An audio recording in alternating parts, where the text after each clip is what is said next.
Hello, hello. Welcome once again to another edition of Quoth Raven Lewis Bright Raven. Your host, Lewis Bright Raven, 35-year veteran, creator, editor, publisher, talent scout, etc. It's been along a long time. It is Tuesday, March 11th, and that means it's time for crowdfunding discussions. And I've got my co-host, Chris Hall, and our special guest this week, Mr. David Campiti of House Graphics. Greetings. And here they are. Hello, hello. Oh, such wonderful people here.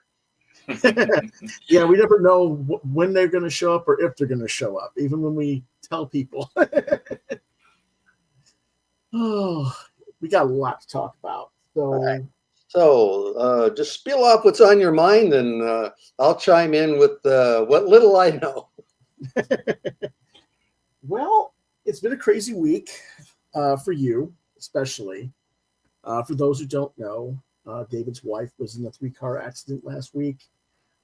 She is, well, what would you say her condition is right now? She's stable and walking around with her neck and back out of whack, and she's on pain pills and MRI coming up, and I suspect chiropractor visits and a whole bunch of therapy. But she wasn't that damaged compared to a lot of people, and unfortunately, the driver who ran the red light died. Oh. And they crossed like this as my wife had the green light, hit like this. My wife's car went spinning one way, this went spinning another, and into the oncoming traffic, smashed into a third car, and from what I'm told, that's how the driver passed. It was a young 23-year-old girl. Yeah. And it's a horrible situation, but coming to terms with all that. But we're doing the best we can. Yeah, and of course we're thankful that Meryl is doing okay. And it's going to take some time, but she's going to be back to 100%. So yeah, that's what we are hoping. It's a crazy intersection. One of her best friends had the same kind of accident 2 years ago, but the car hit her friend even harder and flipped over her car. So that's a dangerous intersection. I'm familiar with Florida intersections, so yeah, I know exactly what you're talking about.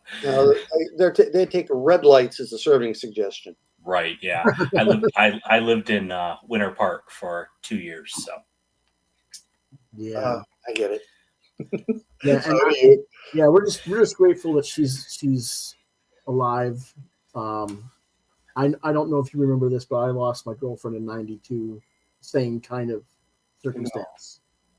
I didn't remember that. I am sorry. Yeah, she was T-boned from the side by a truck. And that was, it was not good. She didn't even make it to the hospital. So. And so you do contribute Meryl being okay to the type of car she was driving, you had mentioned. So yeah, we were told by the policeman on the scene that if our car hadn't been built like a tank, we'd be having a very different conversation. I had bought for her the Genesis GV80, which is an SUV. You may remember the news from, I don't know, 4 or 5 years ago when that model first came out. They gave one of the first production models to Tiger Woods. Tiger Woods, right? Tiger Woods, yeah. And he was in a really bad accident and walked away from it. And he said that car saved his life. And my wife at the time said, I want that car. And I got her that car, and I'm really glad I did. Yeah, we're very thankful. Yeah. Okay. So, comics. Let's talk about comics. Yes, definitely. Okay, we've got several different campaigns that you've either got going on right now or are in status where people can order it. Yes. Let's go ahead and start with Mike Diodato's Jake Warriors. All right. for those who have been following me on Kickstarter, I've done several versions of Jade Warriors. We had the Absolute Edition, because people love those oversized books. So this was the 12 and a half inches high thing, which makes the art look almost original art size. And that came with a slipcase, and there was a bonus version with a color glued-in card that all of us signed and all that. And then we released the regular hardcover. And I was getting messages from people, this one's $95 or $75. The hardcover is $40. Can't you do something affordable? And I realized things are getting harder. So we did it's basically 200 page trade paperback. So everything that was in the hardcover and in the Absolute Edition are in this, but it's an affordable, $25 trade edition. And I've got it up there with the wonderful thing about the way I try to run a Kickstarter is that just like every comic book is somebody's first comic book, everybody's for somebody, this is the first time they're seeing Jade Warriors, or for the first time they're coming across a Kickstarter that I've put up. So I make sure as many of the other Kickstarter items that we've done as main Kickstarters or add-ons are always available here. So if somebody wants to get the Absolute Edition, or the regular hardcover, or the comic book spinner rack, or previous Kickstarters for Exposure, Bonsai Girl, the Mike Deodato sketchbook, the cartoon art of Mike Deodato, all that kind of stuff is also available in this Kickstarter. Very cool. Very, very cool. One-stop shop. Almost. Yeah, that's really nice. And of course, this is just some premium stuff. Mike Deodato, of course, is just an amazing artist. So it's top-notch art. Well, there's another thing that I think a lot of folks are missing. If you scroll down, you will see that one of the things that we're offering is Mike is doing 11 by 17 full commissions. Now, these days, it's almost impossible to get a Deodato commission because he's just so damn busy. So he doesn't do those very often. Right. And you'll find it toward the bottom there somewhere. Yeah, I'm looking for it. Yeah. I mean, you've got everything on here. I mean, you've got the racks, you've got the proper retailer pack sets for people who want to get it because Diamond doesn't necessarily support. There we go. Custom commission. And basically, the rare time he takes a commission, that's what he's charging anyway. And in getting it through the Kickstarter, you not only get to the front of the line of the rare time he does them, you're also getting all the goodies that we're offering that are part of the Kickstarter. So people are saving money and getting to the front of the line, but nobody's paying attention to see that that's one of the wonderful things they can get. And, it's nearly impossible to get Deodato original artwork because he's been doing, except for his commissions, I'd say 99% of his work digitally. So there are no physical originals. And all that stuff he did on Jade Warriors and previous to that, Wonder Woman and Dark Avengers and Thunderbolts, all those other books, all that original art's long gone. Oh, wow. I was not aware that he was working digitally now. Oh, yeah. He went through a process. Deodato is a fascinating man. He really thinks about this aspect. And I've been to his home many times. He's stayed with me for weeks on end. And we have these long conversations about artwork and how to get better and so forth. There are so many artists in the biz that you look in there, they start out good, they become great for this shining moment, and then they kind of fade off and become sort of like the tired versions of themselves. The stuff just isn't as wonderful. The craft is there. The older among us know guys like Wally Wood. Right. Wally Wood got into the business, soon got amazing, reached his peak with the EC Comics days, and then simplified. Yes, he could still do that work, as he occasionally showed with his Warren books, but he never tried that hard again. You see a lot of artists just, they're not as good as they were in their prime. Well, comics, if nothing, is a grind. Yeah. And, so. Yeah. So my point being, Deodato every few years figures out a way to stay connected. How do I continue to make this interesting for myself, kind of thing? So, he got into the business. He was doing full art. He's always best doing his own full art. He was doing pencils and inks, and then changed his style because he started out photorealistically, using a lot of references when he was working with me at Innovation in the early 90s. Doing a Beauty and the Beast in an airbrush painted style, or Lost in Space, or Quantum Leap, or whatever. And even then, he was doing all that. Well, is there a project I can ink? We gave him something just to ink, to keep the creative juices going. Then, as he switched over into the superheroes, he was sort of emulating in his own way what Neil Adams was doing, and some Mark Silvestri, and then he sort of like pancake batter, was folding in some of what Jim Lee was doing, elongated his figures. Did that for a while till he got bored with that. Then it's, okay, what can I do next? Then he switched over to doing every page in these super tight pencils, no inking at all. Did that for years. Then switched back to pencils and inks while doing some gray tone stuff that he never did before, again, to keep things interesting. And then when it became possible to do digital art, he switched over to that. And it's like, what can I do with this so that I stay fascinated with it and the work stays strong?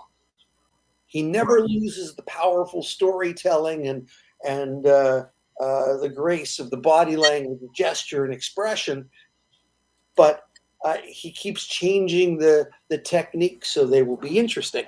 And so for years, he's been doing the work digitally, and continues to stay fascinating as he finds new ideas, new tricks, new ways to continue to make it interesting for himself, and one hopes the reader. That's fantastic. So now I'm curious, as Mike talked to you about regretting, like, I know, of course, his page rate is I'm sure fantastic, but a lot of artists, they make a good income from selling the original artwork, and he doesn't have that anymore. So has he talked to you about regretting that at all? There is some, but his hope is that since he has now shifted over to doing a whole bunch of creator-owned or co-creator-owned projects, that one of those will kick in, and that'll be the next big thing for him financially. Okay. But as you say, he has a good rate, and he does these commissions, which help make up for it. But yeah, we're. I know as an occasional art collector, I'm sad to see that so much original art is not being done these days, physical originals. So we are going to have a whole generation of kids who have nothing to collect as they become adults who finally can afford original art, because it's not just not going to be there except for a very specific few. Our regular third co-host, John Norris, is in the chat. wishes us a good evening. Hello, Yeah. John. Which, And- you know, ironically, if Mike ever decides to go back to doing a traditional line art, that's going to make his line art worth that much more. So Possibly. Original art has been a funky, picky thing in this business. Um, you know, I've had situations where I've been with Diodato at conventions with his artwork on the table. I don't do this anymore because of things like this. And I had art up there, and some of his lesser stuff we had as low as $50 and going into many hundreds. And this guy pulls out this wonderful Doctor Strange splash page. Gorgeous, gorgeous work. Oh, will you take $40 for this? It was a $500 page. And it's like, no, I had it priced to sell at 500. And if that's the kind of reaction you get from people, there's a line of thought, it never hurts to try. But then there's also the line of thought, no, for you, it's 600, yeah. There reaches a point, it's not a negotiation, it's an insult.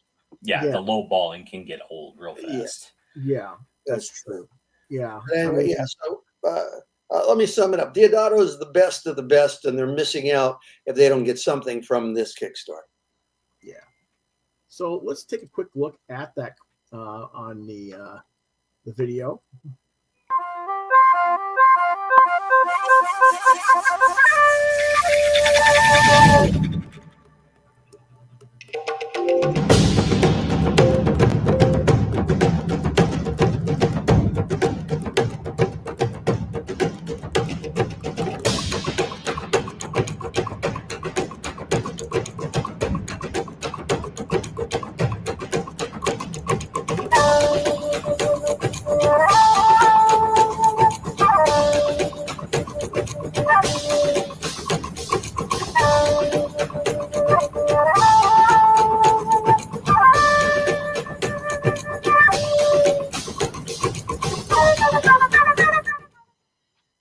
So we're talking about a whole additional pages that weren't in the original release. Is that correct? Oh, yeah. Well, remember the original release was a few issues from Image Comics. Right. And we never finished the project for a number of reasons. But essentially, there were 2 issues that needed to come out to complete that story.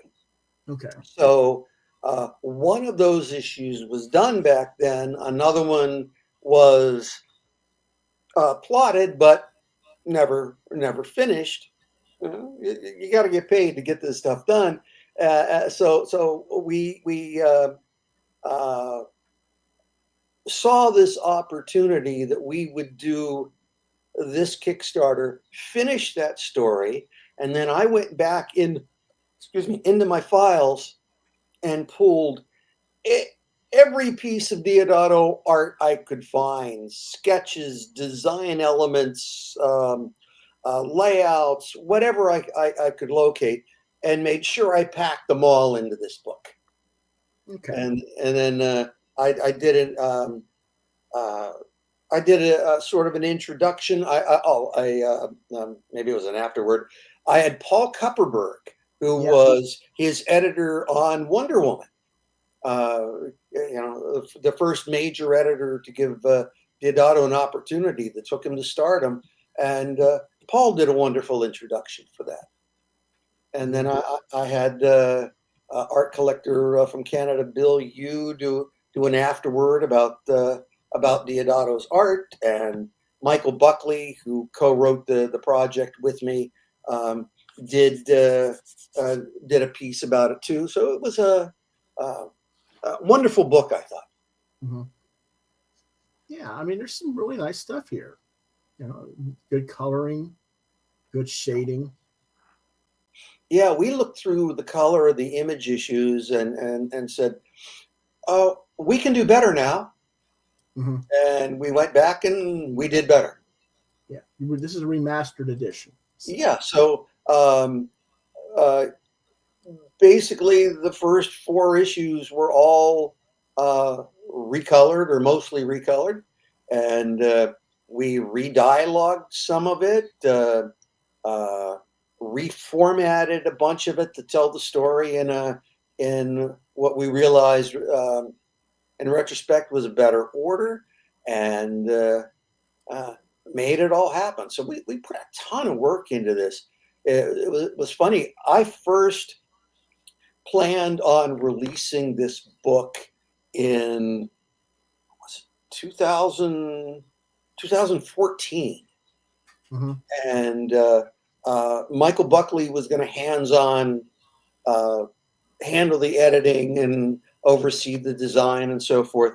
And unfortunately, Mike has had a number of health problems, so let it set by the wayside, and he'd hope to get back to it. And then when we finally realized that wasn't going to be a case, and Mike needed some money for his medical costs, I said, okay, now's the time to get this thing released. So I did all the work myself. I got the wonderful Michael Kelleher to come in and do the book design and production, and got it all to press, and the book looks gorgeous. So how much for your cameo role? you know what's funny? Oh, there we go. Hello. So we've got. Hold on a second. Yeah, let's see what we could. There you go. So there's. Yeah, that's just beautiful. It's gorgeous. Colorful work. And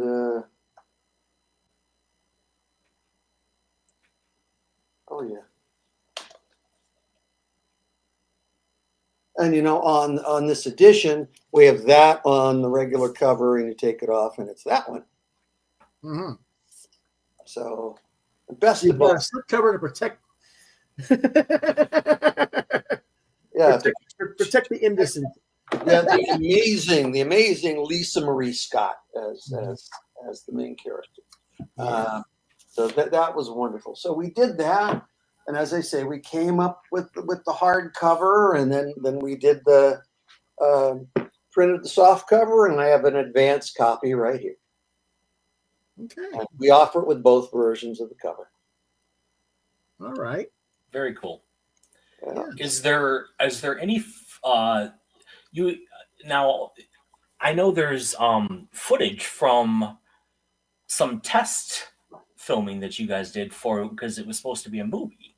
Yeah, it was going to be a movie. Yeah, we were approached by a small company that they've done a few low budget things. They were out of Vegas, and they were telling us we'll shoot a trailer, which was mainly an action scene, and the person putting it together was, if I'm remembering rightly, in charge of the beauty pageants coming out of Indonesia.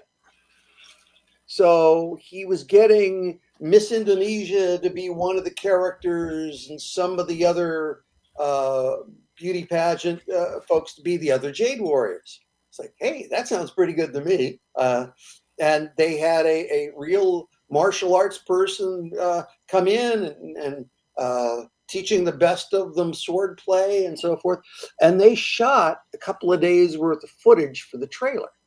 And I don't know what happened other than they were attracted by something shiny. They ended up producing a Mel Gibson movie. And they wanted to be on set every day for the Mel Gibson movie. And we just got kind of forgotten. So they turned over the raw footage to us, and which we may someday do something with, and maybe try to raise money some other way for that. But Okay. For a small shining moment, it looked like everything was going well, and we were going to have a little Jade Warriors movie. And Chris, maybe you've got something to say about that. Well, I have the footage. I am currently working with the footage. If anybody's worked with rare, is it rare files? RAR files or raw files? Raw files, that's it, raw files. They can be very problematic to work with. So you have to take them into a specific program and to be able to get the codec right and everything. It's not as easy as just throwing them into a movie maker and going, boop, you know. So, but I am slowly but surely working on it. So someday we may see something. Yes. And it may even turn out that we go to Kickstarter to see if we can fund it. I don't know. You know, one step at a time. Let's see if something can happen with that. So you've got the trade paperback cover A for 30. Mm-hmm. And this thing is not doing what I want it to do. There we go. Then we got the other one for 35. Mm-hmm. And these are the actual physical. You can get the digital for 15, I believe it was. Yeah, and some of these, like there's one that's 35, the variant cover, but if you look, you also get the digital with it. So right, it's a bargain. Yeah, this is a steal. It really is. And these will be delivered, estimated in October of this year. Yeah, and you know what? The secret, which I will reveal here, is we're going to be able to ship them a lot sooner. Yeah. Because while we're waiting on the other Kickstarters that I'm waiting to for them to finish printing Skyclad, and then they're sending me like 4 Kickstarters of books at once, including one we haven't solicited yet. The Jade Warriors one will ship early because it's right here in my office. Okay. Very Sounds cool. good. So all I got to do once it's completed and Kickstarter processes the fees, we'll send out the surveys. And the moment Richard Boom sends me the survey stuff, we will start fulfilling. All right. Good Awesome. deal. Okay. Well, that's one. Yeah. Okay. That was a long one. Yeah. We've also got, well, you've got it right behind you, your spinner rack. Yes. This was one that I kind of had to do. So for months, I had been seeing on Facebook all these folks lamenting, "Oh man, I wish I could get a comic book spinner rack, but they're so darn expensive." So I started looking on my own, and I was like, "All right, there's a company that does spinner racks. They're 44 pockets. The standard were 40, and they're $800 with shipping. $800 is too much for anybody." Mm-hmm. Then Diamond, assuming Diamond's still going to exist in a few weeks, Diamond had them periodically in their catalog, offering them for $400, but shipping is about $200 on that 6-foot monster. Mm-hmm. So you were looking at $600. That's too expensive. So I figured, all right, step one, I want to make comic book spinner racks available. I want to make them completely customizable, and I want to make them under $400 so they're affordable. And so I did a lot of checking. I couldn't get the costs down enough to do the rack the way you see the standard rack that's on the left there, the shot of my office. Mm-hmm. It's the very office from that angle. That's an old spinner rack that I bought in 1988 when I had my offices at Innovation. It lasted that long. I spray painted it a few times, and it's nice. But you can't customize that metal thing that says comics on top. It's just, it is what it is. Mm-hmm. And I remember there were other racks that said, "Hey Kids Comics" and stuff like that. So I came up with a way to do the 40 pocket rack that's not only totally customizable, meaning you can slide out those headers and put whatever you want into them, or my manufacturer can make them for you. So if you have a logo, let's say you're a store and you want to put your name on the top of all four sides, we can do that for you. But the big kicker was we could do this. We could deliver it so that you can set it up or take it apart in a few minutes. So if you needed to take it to a comic convention, you could take it apart, put it in a bag, take it to the con, set it up in 8 minutes, and you're set to show off your stuff. And as you can see, this is the actual diagrams of how that would actually work and how to put it together. So, yeah, this is a really innovative design. So this is really cool stuff. Yeah, I did a lot of research. I couldn't believe that in well over half a century of comic racks, nobody had ever made a full-size rack that was both customizable and something that you could travel with. Right. I remember taking those 6-foot comic racks to conventions when I was running innovation, and it was okay if we had a minivan or somebody's full-size van, but if you were trying to stick those in a car and wedging them between the seats and finding I'm scratching up my dashboard because I didn't get it to fit right, and this solved all those problems. Right. And I don't know how well you can see it on the rack, but it is a perfectly nice rack. Spins beautifully and quietly. 40 pocket. And to make things even better, I had read complaints of folks saying, my comics bend in those old style spinner racks. Yeah. So I made the racks so all the pockets are 1/2 inch wider, 1/2 inch deeper, and still got it to fit in a 12-inch footprint, which meant you can not only put comics in here, you can put comics in here bagged and boarded, no problem if you want to show them off that way. You can put full-size hardcovers, there's Jade Warrens, in there with no problem. I pulled out a couple of late 30s Golden Age comics. I found you can even put bagged and boarded Golden Age comics up there and they'll fit. And the additional width and the additional depth made it easier to pull books in and out and not bend. So I thought that I had fixed every problem that I heard of people who, well, I can't get a comic rack because it's going to do this. Well, I solved it. Can you fit an 8.5 by 11 comic in it?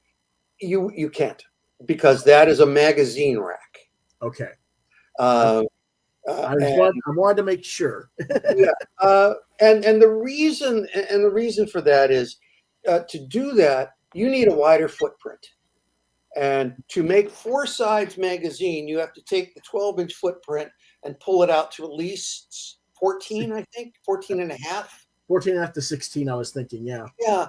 And someday I might do one of those, because a magazine rack, especially if you plan for the depth properly, could also hold like CGC books. Mm-hmm.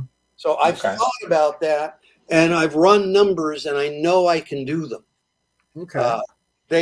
They won't be 10 high. They will probably be 8 or 9 high, because the CGC books are taller that way. Mm-hmm. But I investigate this stuff, and yeah, I was thinking for like the heavy metal magazines and some of the guys that like the Cinebooks.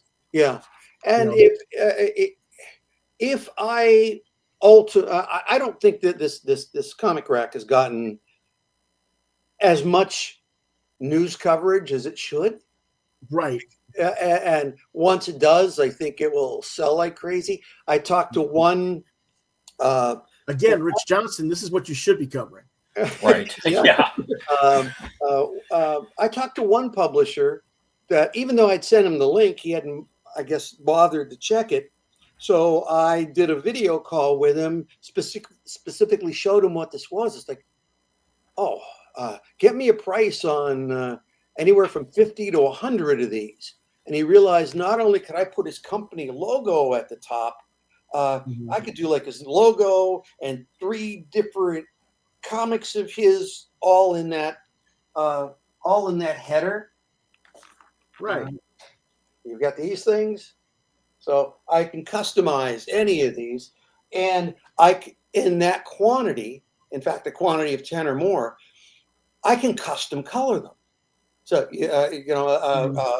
a comic shop or a retailer wants these for branded, but they want it blue or red or yellow or green, whatever. And we can do that and give them a big discount while we're doing it. So as it stands, they come in white and black, right? Correct. Yes. Okay. And you can get them with or without the 3-wheeled zippered bag that I had custom made to fit them into. And I would recommend getting the bag especially if you're going to take it for convention travel or any type of sighting. There's the combo pack with the bag there, and that's only like $40 more for the bag. I mean, come on. Yeah. You go to a typical place where they sell suitcases and that type of stuff. It's going to be double or triple that cost. Yeah, you're going to pay $50-$60 buying it at Walmart. Yeah. So you might as well just get the whole pack deal, especially if you're going to be traveling with it. Yeah. We even made a little tag that's going to hang off the zipper with the classic comic book rack logo on it. So that's kind of cute. That's very cool. So this is what it is now. If we can sell enough of them to make it worthwhile. I've also looked at, and I think artists will like this, a 12-pocket rack that will fit on their tabletop about yay high for conventions. I was just going to mention that you were thinking about making a mini one for tabletops. Yeah. Yep, I've already gone through all the planning and design, and I made it work. And the graphics at the top are just 4x6, so size of an index card that we'll be able to special make, or at that size, people can print their own and slide their own index cards in there with whatever the heck they want. Do you have a price point for that mini one, or Not yet, no? Because I want to see how this one shapes up, because we're going to start shipping these. What is it, March 11th? I'm going to probably ship these start shipping them April 1st, and they'll ship out in batches. And I want to see what happens when the new administration's tariffs hit these. Am I going to lose money on these things by the time they hit? I tried to make them affordable for everybody, and people in the U.S. are getting free shipping.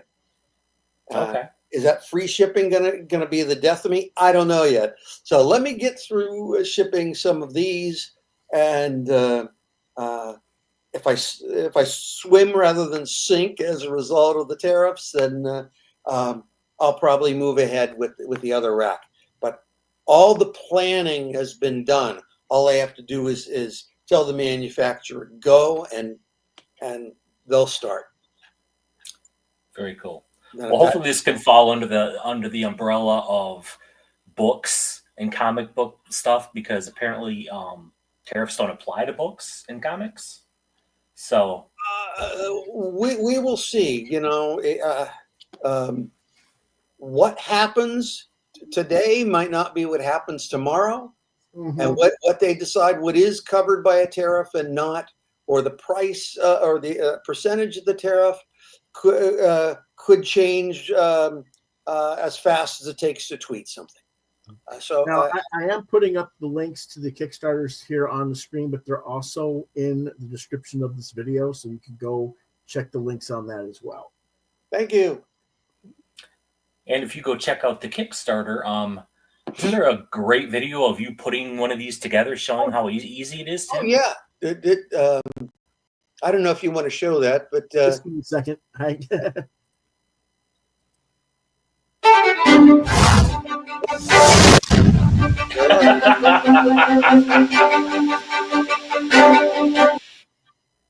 I gotta turn that volume down some. There we go.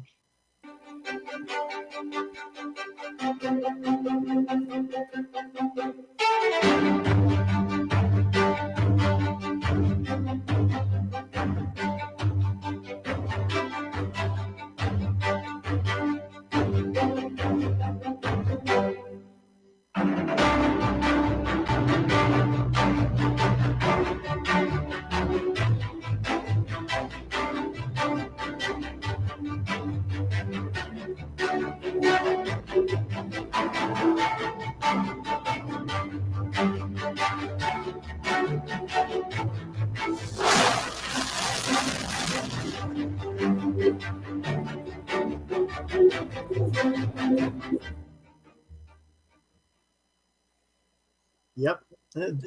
Yes, it was sort of speedy, but at the same time, relatively easy to do. yeah, I mean, there's a bunch of pieces to it, and I did this a couple of times. My first time assembling it which is what you saw there. It was like 12 minutes to get all that because I had to sort and organize and figure out what was what. I was able to take it apart in like 10 minutes. And then I waited a few days. So, okay, I'm going to set this thing back up and set it in my office. 8 minutes once I knew how to do it. Wow. That's fantastic. And so it's like, all right. And I'm not exactly the most handy guy. So if I can do it in 8 minutes, that's good. So this is the ideal comic book rack if you're going to take one to conventions. Yeah. I believe so. And you know what's going to happen? People are going to assemble these and they're going to say, all right, the four little feet you put on the bottom for balance, which the original comic racks didn't have. It was just a flat, round thing. We decided to do that in case floors at conventions or in your office aren't completely balanced. We can fix that. They're not going to have to remove that every time. You leave that on. You leave a couple of pieces on the bottom spindle. You leave a couple other things where it needs to be. You're going to cut that 8 minutes down. So it's something people will experiment with as they go. But what they're going to find is it's the first rack that not only can they have up in their home office, but if they do a remodel but don't want to throw away or sell the rack, tear it down, put it in a bag, stick it in the closet till they find another use for it. Yeah. I mean, they're so weird. I mean, you go to comic shops even and you don't find spinner racks anymore. Yeah, which I hate that. I love the idea of people going in and checking the spinner rack for this week's comics. Right. That I grew up with that. Yep. I wrote an article online about a place, McNamara's Drugstore, which was up the street and 1 block away from where I lived, where I knew the comics came in from the distributor late on Mondays and Wednesdays. So I would go on Tuesdays and Thursdays and be among the first to pick up the stuff. And we had a rack of marbles, a rack of DCs, and then a long wooden rack with everything else. And I have those same memories. I had a 7-Eleven right down the road from me, so used to go there all the time, beg my mother, hey, can I get the new Captain Carrot? Yeah, the PXs had them, because I was a military brat. That was where I mostly saw the comics, was at the PX. Yeah. Until my mother started working in the toy business, and she managed Toy City toy store chains, and then she was ordering the books herself for her stores. So it was a little bit different situation for me. But you can get our books in the PXs. That would be great. Somebody needs to. Well, they've cut a lot of the magazines in general, all the printing stuff from that environment. The only thing you can get is like right there at the cashier, where they used to have a giant magazine area, and they used to have the nice you used to have 2 spinner racks for comics. If only there was somebody who sold spinner racks now that could offer those. Right? If only. Yes. Yes. And then Diamond might have somebody to actually do business with outside of retailers. Very... yeah. I'll tell you, way back, this goes back decades, when I was running innovation, I was trying to get into the PXs. Yeah. And I devoted X amount of time to just talking to somebody, see where we got. And I spent an 8-hour day, talked to the first person that we were told we needed to talk to, who told me to talk to this person, talk to this one, to this one, this one. At the end of the day, they sent me back to the first person to talk to. Yep. So I went in a complete circle and nobody taking responsibility. Yep. That's how the military works. No, because nobody wants to be held accountable. Right. Yeah. And so it's like, yeah, you got to talk to that person. No, talk to that person. Yep. I've been there. So I gave up at that point and just didn't bother. But hey, what else we got to talk about? We got lots of. Yes, we have Thundersaurs. Okay. Thundersaurs was a project that I have wanted to do for decades. Back when I was running innovation, I had that title, Thundersaurs, that I wanted to do something with. And then this wonderful artist, Klein Siegenthaler, comes wandering into our office to show us artwork, and he was a sculptor, and he had this image that I might be misremembering it, but it seemed like it was these cool dinosaurs in a hot air balloon. And I said, oh, I love that. I want to do a story about that. So I went ahead and came up with a general idea that was kind of a Land of the Lost thing, older sister, younger brother going into this land of the dinosaurs and these trolls that are out to destroy them. And it's basically trolls in a corporate land grab, but killing off the dinosaurs, and there's a race of undersea creatures that control magic and all this.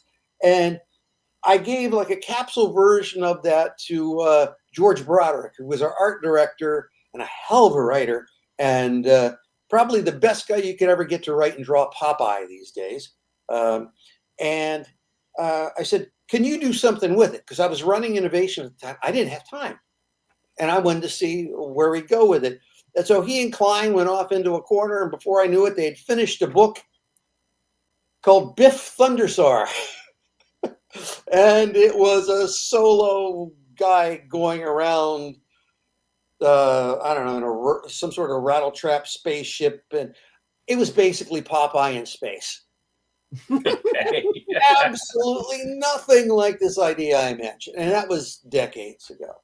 And so now that I run Glasshouse Studios that does animation, and everybody listening to this has seen our work and hasn't realized it, because we've done bits and pieces of Horton Hears a Who and Rio and Ice Age 4 and Romeo and Juliet and El Americano, which was a thing that we put together that was on Netflix and in theaters in Mexico.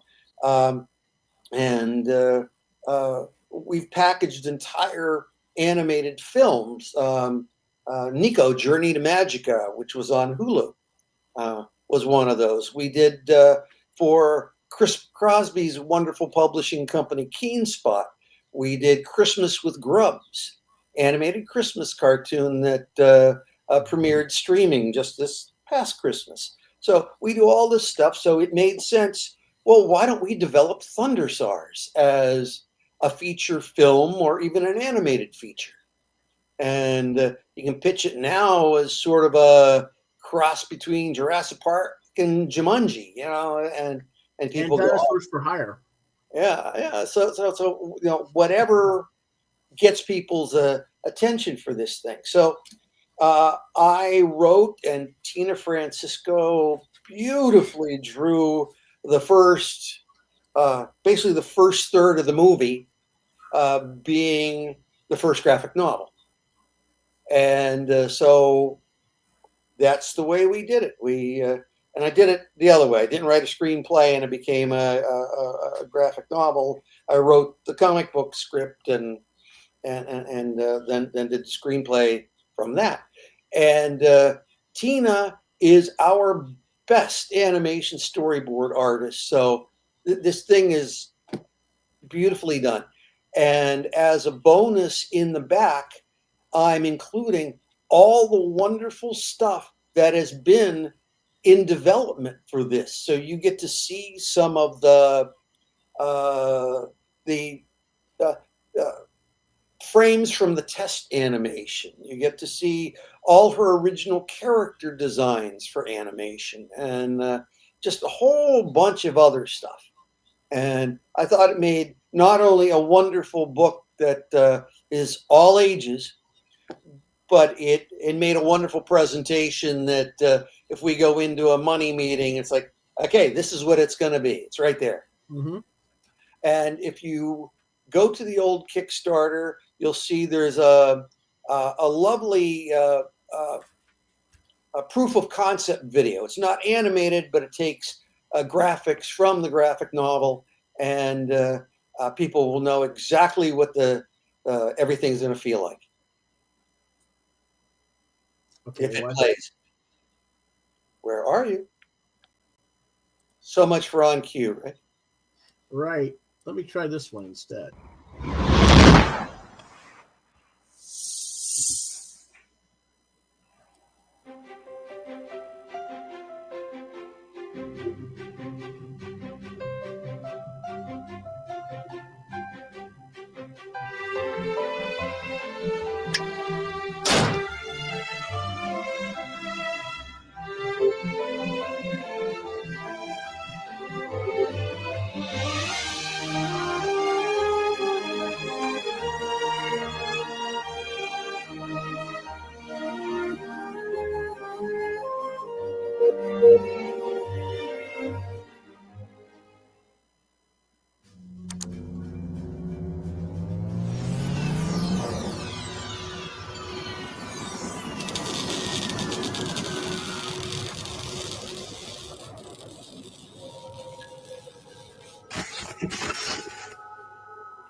Something happened.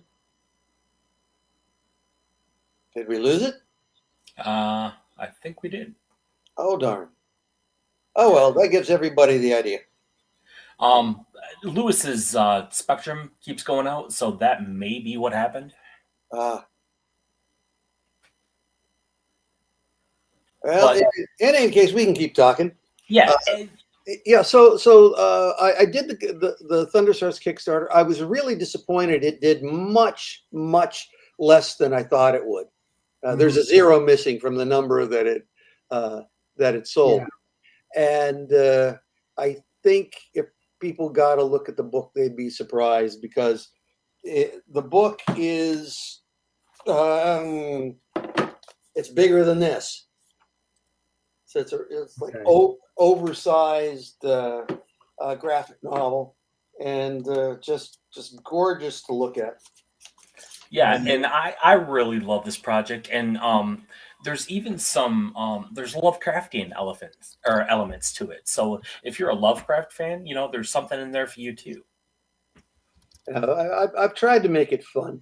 You know, the sister on this has been through multiple changes because when we first did it, we had a producer who said,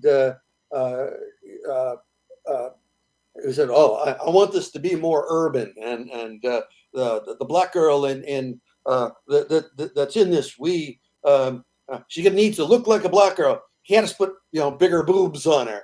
And it's like, and then bigger boobs, bigger booty. Yeah, that was it. Started shopping it around, and everybody who wasn't this producer said, "What are you doing? This isn't Roger Rabbit. We can't sell this." And It's like, tone her down. And so, of course, we took it back to the way we'd planned on doing it anyway. Right. And so that it was an odd thing, but there are multiple versions of these files going around. So yeah, the family used to be a white family, right? Yeah, at one time. So yeah. And when I finished it, and it's like, we don't really need to do it this way. I can actually do this with a black family, and I knew somebody who was very much like the daughter, and I knew somebody who was very, very much like the mom in this thing. And I said, well, okay, I've got a guide to go by. Let me switch it up, and I can add a whole bunch to the father and mother's background, and it actually became a richer story as a result. And let's look at some of the cool stuff that's offered here. You got a metal lunchbox. Yeah. There's no thermos with it, but that's okay. Yeah, and then they're basic lunch boxes, and we'll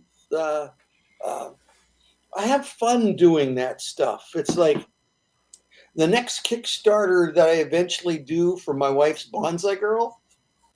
I got this as a test in the mail the other day with the squishy boobs. As a mouse pad, that's awesome, isn't it? Yeah. I told David I want one of those. It's in 3D. I want one. My wife did up the artwork for it and said, "Okay, you want 3D? Here's 3D," and it's very cute. Yeah. And we Sometimes got it. I really wonder about the sense of humor you two have. She knows what the audience is, right? Exactly. And when you know, yes, right. You're pandering. Yes, you're obviously going for the audience that you're going for.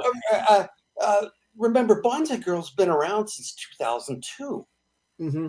So we're going on year 23 of this character's existence.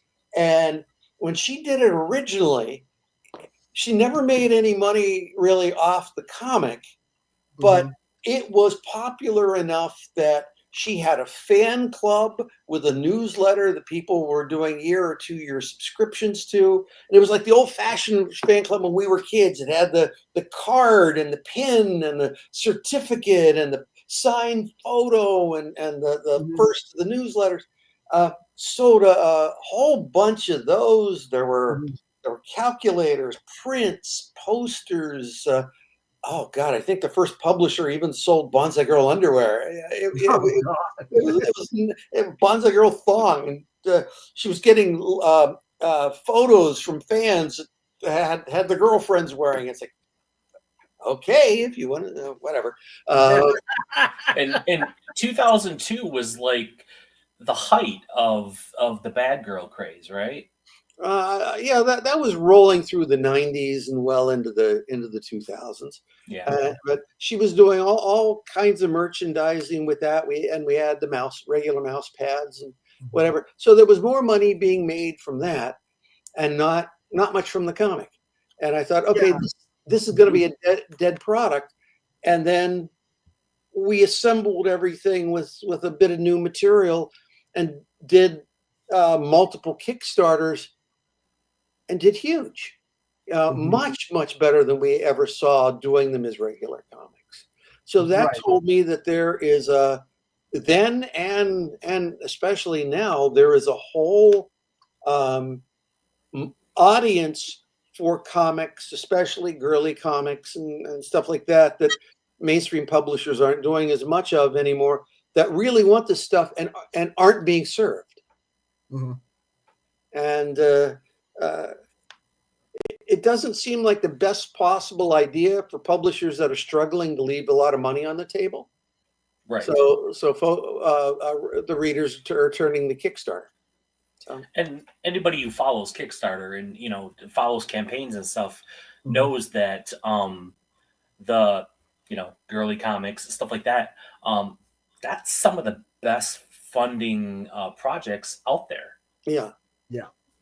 And so we understand that. I've got one that I'm going to launch later this year with art by Dave Santana called Hot Wings. And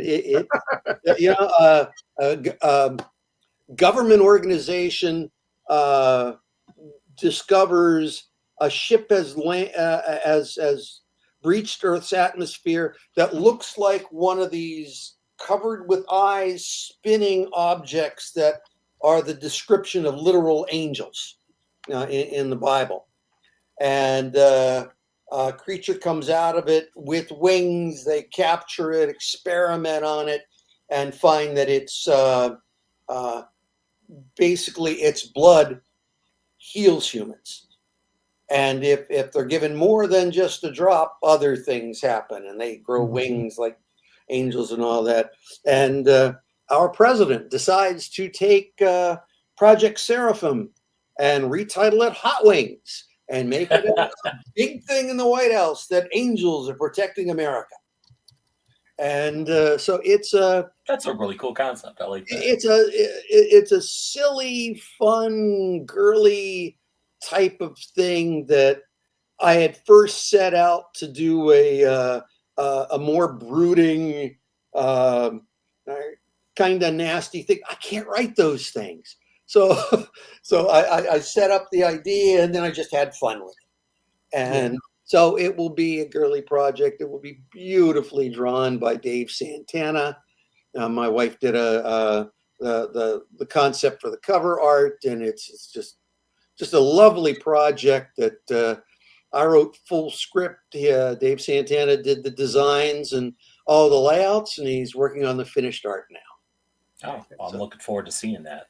So, you were talking about the fan club experience for Merrill. Yeah. Have you ever thought about doing a setup where you could do a fan club and have the people like buy a year's worth of comics, like a regular monthly subscription, like we used to do back in the day that they don't do anymore, and then add the other stuff like the T-shirts, the posters, whatever, as a whole set? Yeah. I know through the fan club back then, in the newsletter, it was like you can order this stuff, and it was back issues and so forth. At that time, I didn't have control over when the next issue would come out because that was up to the publisher. And pay us for the last one, and then we'll give you the next one, kind of thing. Right. And so that was the case. Now it's a situation of, if we find there's a popular project and a way to do that, I think it's great. Yeah. I think that's what I think everybody should be doing for their crowdfunding. Is not doing it one issue at a time and having to keep back to the drawing board every time, but say, hey, commit to me for 6 issues, commit to me for 12 issues, and you'll get these extra bonuses with it. I think it is a wonderful idea. Maybe it's something that I can do for Hot Wings, for example. Yeah. And the question becomes the logistics of it. If you don't get enough funding out of that to be able to do those 6 issues, then you're a rotten scoundrel, or you have to be paying back a lot of people. Yeah. And the other issue is that a lot of Kickstarters, not David, because David is very, very good at this. They have problems getting out one book in a timely manner for Kickstarter. And I've got a structure here that we can. Well, you have to do this. You have to have a regular structure. You need to have your books, set up in advance and know what you're doing to do that. What I'm talking about. And we've done what, Chris? 15 15 Kickstarters. Yeah. Yeah. Chris has been involved in several of them as the genius behind our videos, and and I always appreciate his work. Thank you, David. I appreciate that. Let's go and looking forward to doing more. Yeah. Let's take a quick look here at the prices for your versions of the book. Again, you had the metal lunchbox for $22, and that's pretty much standard for a lot of the collectible lunchboxes these days. The Thunder Source graphic novel is this flex bound. For those who don't know what that means, what does that mean? Okay, if you buy a regular graphic novel, it's like this. You have your cover, and that's it. Here's your inside cover, and here's this. A flex bound book is a cross between this and a hardcover, where it's literally not the hardcover. It is a hard or a thicker cardstock, so it does bend, but the cover, let's say this were the thicker cardstock, the cover bends around like a dust jacket. Okay. So it's a self-printed cover like this, but on a harder cardstock, and it has that extra flip. So it's a more upscale version of a trade paperback, but it's less expensive than a hardcover to make it as affordable as possible. Okay. So that's just old technology being used in a different way, or is that newer printing technology? No, or I think that FlexBound has been used on children's books across a long time. Not sure how much, and I may be wrong with that, but I wasn't inspired by a children's book. I bought, I think it was a Marvel Fantastic Four by Neil Adams or Alex Ross, or one of those oversized things like that. And it had a FlexBound cover, and I took photos of it, and I sent it to my printer, and I said, it's called FlexBound here. Do you do this? They said, yes. They sent me pictures. I said, that's it. I want that for this book. Yeah. There's a lot of comparisons between the two, that and hardcovers, and it's a good middle ground, like you said. And I figured, since I was making this book for all ages, parents could buy it for kids, aunts and uncles could buy it for their nieces and nephews, whatever, and it had more of a feeling of permanence than a standard trade paperback, but it wasn't as expensive as a hardcover. And I thought that would make it appealing to people's wallets and appealing as a gift for kids. Okay, so it's oversized, 8.5 by 12.5. Yeah. FlexBound, and this is like what, a 200-page book, or? No, it's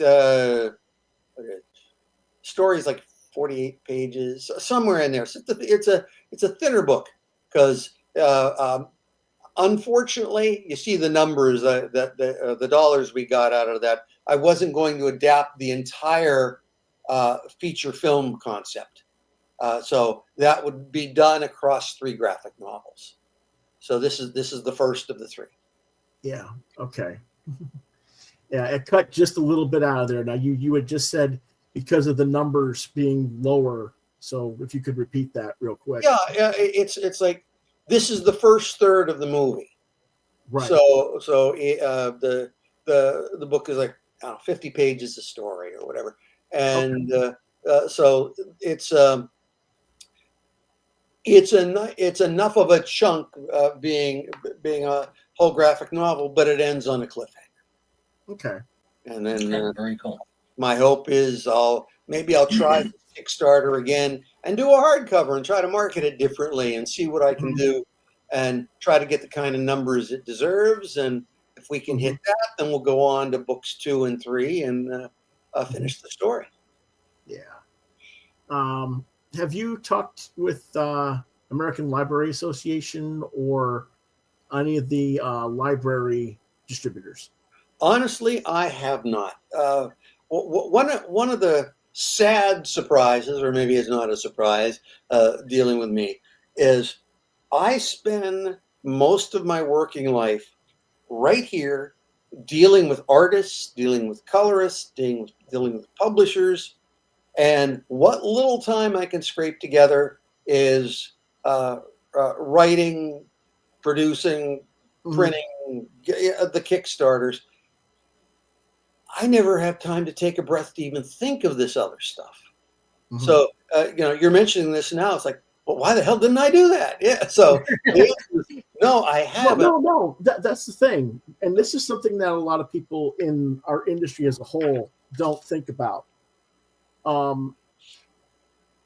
If you count every single book that is offered through Diamond, through Lunar, through Penguin Random House, through Simon and Schuster, that's like 9% of our business. The other 90% of us is marketed through other means, and it's targeted to other outlets besides comic specialty stores. Oh, I get. And now, I think I may have mentioned the last time I was on here, when we do these thick graphic novels for Simon and Schuster. I wrote Goddess Girls, which is this one, and Heroes in Training. These collected sets are 4 volumes of each. Comic shops don't see these. Right. You go into Barnes and Noble, you order them off Amazon, that sort of thing, and it's like, I forget I haven't counted really what we did in 2024 for Simon and Schuster, but in 2023 we did over 8,000 pages of comics, and they were our biggest client. Yes, and people don't even think about Simon and Schuster as being a comic publisher. Right. In fact, let's look at something that you did for Simon and Schuster recently. Just came out this past January, and that is Imagination, or Imagination, by Matt. I can't pronounce his last name. I don't even know. I Nicholas didn't deal directly with him. Yeah, but it was illustrated by Onofrio Orlando. This is the first book called The Blood of Kings, and this is actually a graphic novel spent off of a prose fiction series that the author is more known for. Yes. And how many pages is that? Several hundred, I think. Oh no, it's more than that. Oh, okay. It's like 200 and something. Yeah. So thick book. Let me. And nice segue, Lewis. That was really good. As if we planned it. Yes. In fact, I actually reviewed this a while back, so we're going to go revisit that real quick.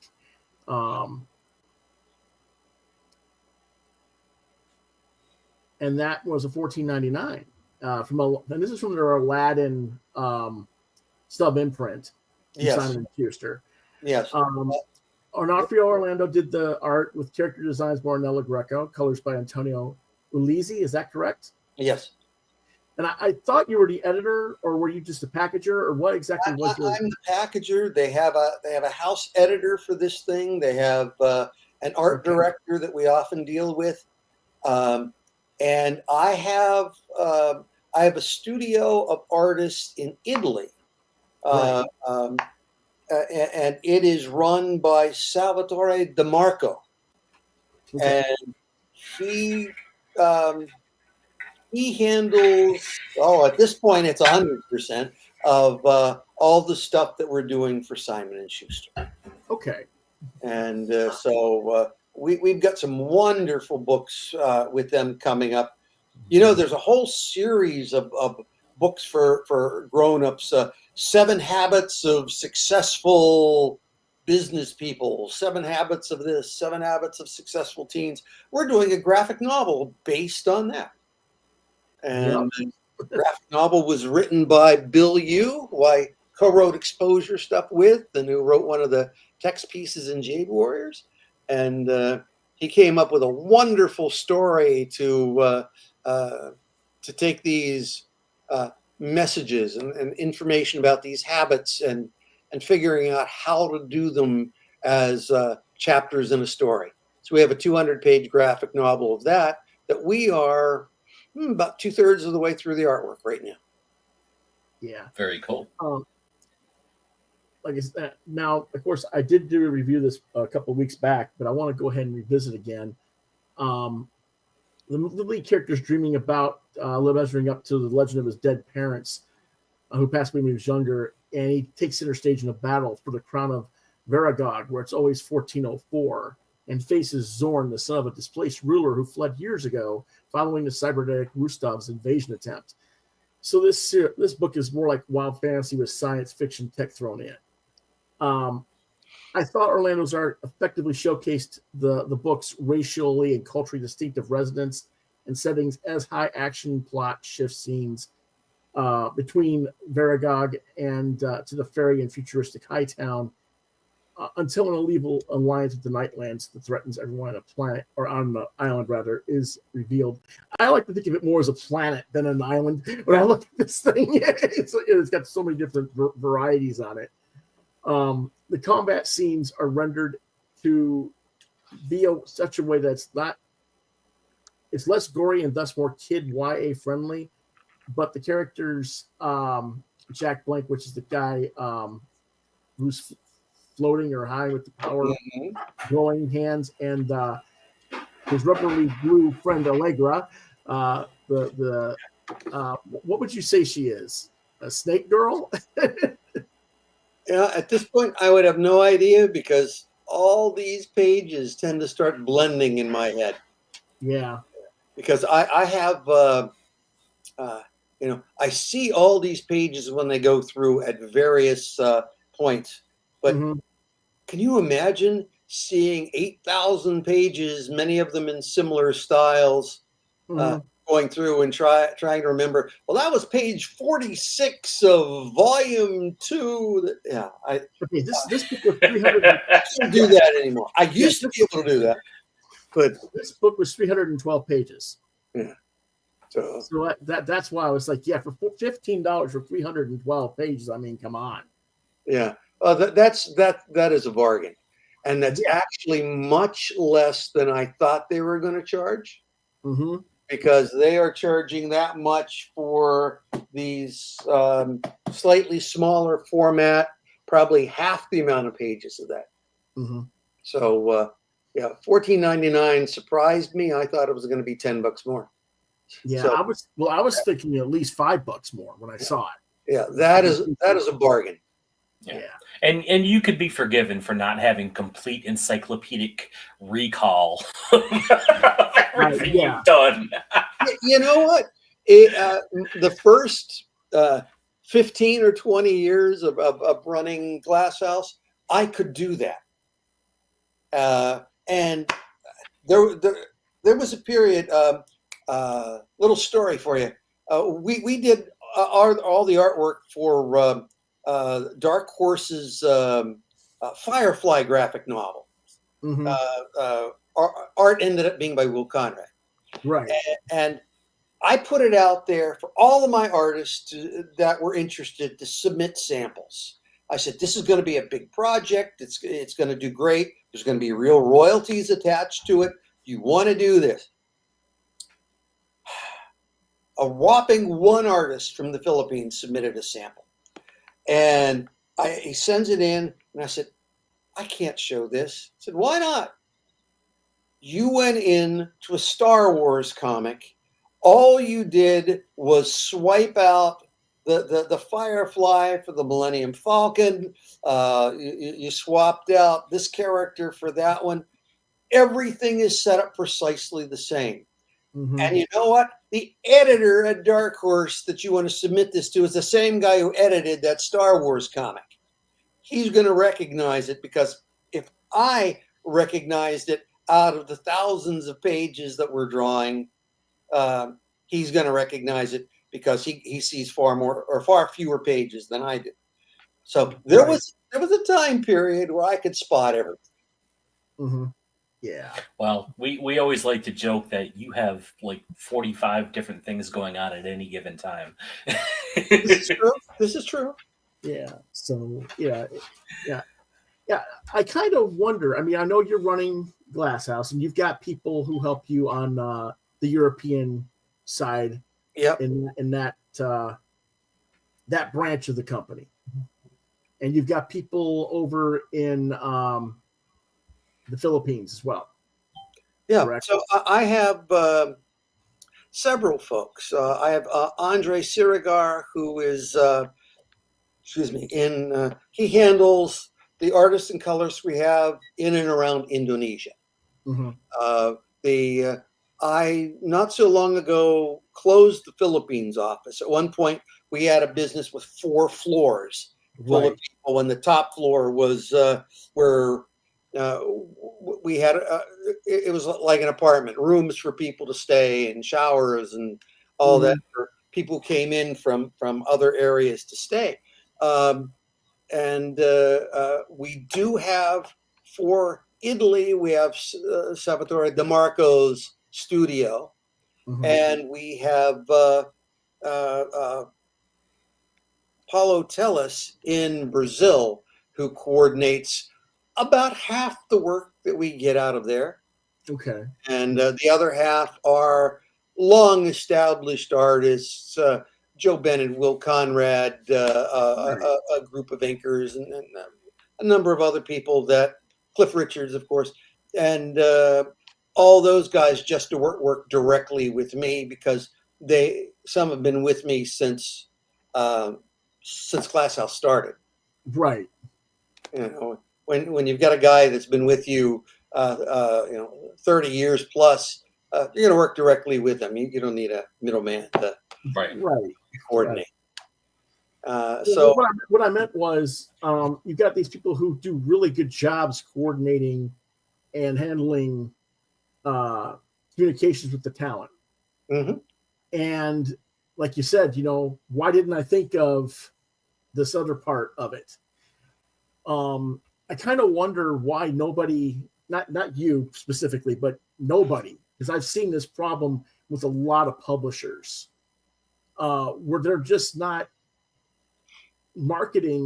identifying the other 9 markets outside of comic retails. And for you, I mean, you're so busy helping represent your talent. I get it. You're not, but there's other people that should be noticing this stuff. There are, and it's a problem of combined problem. Some would say complacency. Some would say laziness. Some would say cluelessness.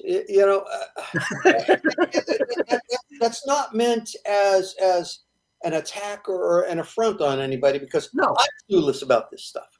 Because what happens is, your head's down, you're working so hard at just getting the books out and selling to the market that and finding time to expand that out just sounds like an exhaustive amount of work. And it is. And most of the publishers don't have the financial wherewithal to bring full-time people aboard and say, okay, your job for the next 2 years is to get us into these markets. You're either going to be underpaying and getting people who don't know those markets and have to learn them from scratch, or overpaying to the point where you may end up going bankrupt because you've paid them what they're worth, and you ran out of money before they could make the deals. So finding that nice middle place of, a guy or gal or company that comes to you and says, hey, you guys are doing these great books. We can help you get them into these other 9 markets, and we will charge you a percentage of what it is. Then suddenly, okay, sure, it's not going to cost us money unless we make money. What a grand idea. Well, you don't have a team of geniuses coming to us publishers to do that. The rare time a publisher try. Aha, you've got something. The graphic novel and its importance in American publishing. A business discussion proposal by, hey, I like that. Of This is the one that Del Rey used to develop the Del Rey manga line. Ah. I did it for everybody, and I gave it to everybody that long ago, where I explained those 9 markets. What you're doing for videos, yeah, for Kickstarter right now.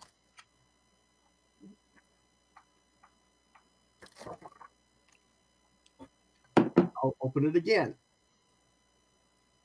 Advertising, marketing suggestions, free internet website previews. This is exactly, it's broke. This is 1997. We don't even have what we have as internet yet. And I'm talking about doing what you're taught, what we do for crowdfunding in 1997, and setting it up for like a 90-second preview to market your graphic novel. So are you going to be the genius who's going to rewrite that to hit us for what to do in 2026 and be That's the? what I don't know if I have it in me anymore. Find us people, set up a company, make it happen. Yeah, I mean that's what I've been trying to do since '97, and the people that listen to me are the companies like Kodansha, Viz, Del Rey, Tor, Simon & Schuster. Who's dominating the market right now in sales overall in comics? Same guys. Yeah. So I don't, and even DC listened. I'm not going to say they didn't, because you saw the DC Minx line. They attempted it. You saw the DC CMX manga line. You saw them do these things, and they did do certain things correctly, but they were sub-imprints buried beneath the regular stuff on a much larger scale. It needed to be the whole thing. We need to shift to this way. Oh yeah. The problem with DC is that, and with Marvel, is that I think corporate doesn't give a bloody damn about the comics themselves. They're interested only in the characters. You know. Yep. That's all they care about is the IP. How we market the characters to bring in more money, right? Yeah. Disney wouldn't care if they never did another animated, Mickey Mouse or Donald Duck cartoon, because they have their library that they can keep doing stuff with, and those characters are so well established and are on everything. Mm-hmm. So Marvel wouldn't care if the comic line closed down tomorrow. Right. Well, Disney wouldn't care if Marvel's. I think the certain people within Marvel would still care, but I know what you're saying. The people holding the purse strings, right? Because I remember a conversation with Marvel management when Disney took over, and they said the horrifying news is that not a penny from the billions to be made from the Marvel movies will ever be credited against the comics. Right. So the comics have to succeed on our own, and because the distribution sucks, the page rates are going to go down rather than up, and we're just going to tread water. So it looked like Disney wasn't willing to spend a plug nickel to build a new distribution system when they had the financial wherewithal. Mm-hmm. Disney essentially wasn't willing to put Marvel Comics into Disney World, Disneyland, right? And where you could theoretically move zillions of these things. You barely got Star Wars in there. Yeah, I mean, you go to Disney's downtown Disney. They call it Disney Springs now, and they have a Star Wars building and they have a Marvel building. Even in the Marvel building, you can't buy all of this month's Marvel comics. It's like, well, if you can't get it in the Marvel building, where can you get it? You know, Right. yeah. So that's how little the care is for it. Where you know, in a better Bizarro world, we would have had these two multi-billion-dollar corporations saying, you know, these comics are our cash cow. Let's make sure they're out there that and are selling gangbusters, because not only do we make more money, but they're the source material for all this. We Right. want more of that source material, Yeah. and neither corporation has been willing to put any of their billions upon billions into making that happen. And you know, if you know the distribution system, it was failing with the newsstands thanks to corruption and physical copies not being returned, and it being returned only through affidavits that everybody was lying about, and you know, copies falling off the back of a truck. And so that was dying, and it took not the corporations that owned DC or Marvel at the time. It took comic book fans to save comic books by building up the direct sales market. And there was when the direct sales market started to falter, and we're talking when Marvel killed it by distributing themselves and thereby imploding 12 distributors down to one. It's like, oh, they never did. Oh, we're sorry. We'll figure out a way to build it back up again. Didn't happen. No. And And the retailers didn't help back then either, because we tried to rebuild the regionals after Diamond monopolized. And the key problem for retailers was, well, we need Marvel and DC, and Marvel and DC are like, well, we're with Diamond. We don't need anybody else. And so it all keeps coming back to the big companies were willing to do nothing to help the market expand. And now they're saying, oh, why didn't the market expand? You know, well, why are the books not selling 1 million copies anymore? Well, because you had over 8,000 comic shops and 12 distributors to support them.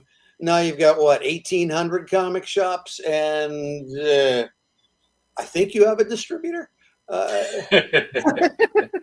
Right. Well, yeah, different things for different things. It's like your books are distributed through your books are distributed often through Simon and Schuster or Penguin Random House. The comics, depending on which publisher you're with, it's with Lunar, and it's, you know, we really don't know what's going to go on with Diamond.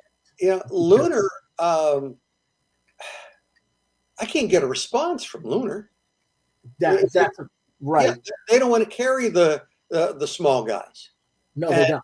And you know, I know for many years Diamond really kind of resented any publisher that wasn't in the front of their book, because it reaches a point, okay, we've got to cover them, but the space we got to give them, and the time it takes to do the accounting, and we'd rather not have them. So they gave some of those a lesser deal, and retailers a lesser deal.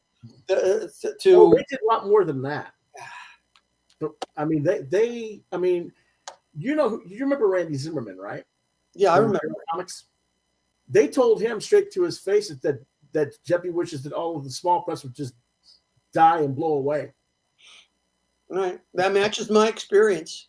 And on top of that, from 96 to 2001, when I was working for Steve Jackson Games' Comic Book Life easy, I did an investigative report on Diamond. There were over 386 accounts of falsified sales records, samples of solicitations tampering, all kinds of things that ultimately, if I won't say a real, but if more of the comic book news media had taken that article and ran it, it would have shut Diamond down right there. Jesus. And that was 20 years ago.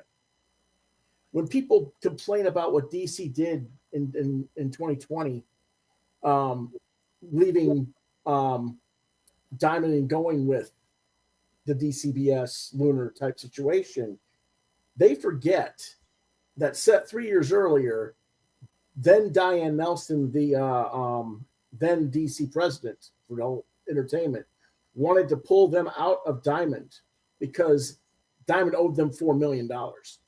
Holy crap.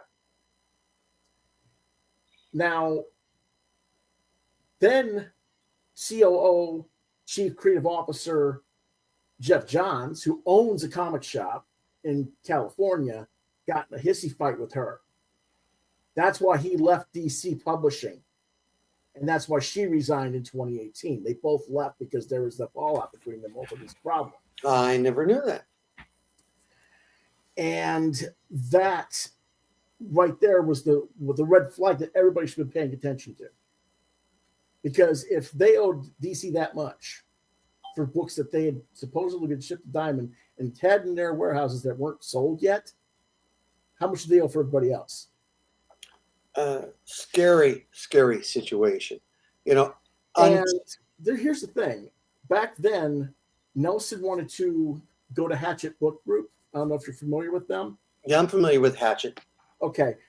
Hachette was going to be the graphic novels division for DC. I didn't know that either. And then Hachette Book Group at that time owned Curtis Circulation, the magazine distributor.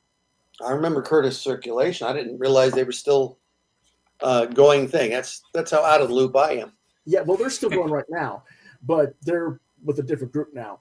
At that time, though, it was owned by Hachette, and what Nelson wanted to do was first off, put all the graphic novels with Hachette and get them focused in the bookstores and the libraries and other things, as well as the comic book stores. She wanted to pare down the line for the comics and get like 10 regular mainstream books, like one Batman, one Superman, Wonder Woman, Justice League, just 10 keys, and get them into the newsstand again as the gateway books for the larger group. And then Curtis would do a special, they were going to try and have it so that your comic shop owners still got their 55 to 58% discounts for the larger bulk. But we're going to focus on those 10 to get them for mass market. This makes sense to me. Does it make sense to you? Yes, it does. Anything to get stuff into the mass market for more people to see, especially if they could figure out an affordable price point. Yeah, and this now, of course, like I said, Jeff Johns, co-owner of Earth 2 Comics in California, and they got in a fight over it. Nothing was resolved.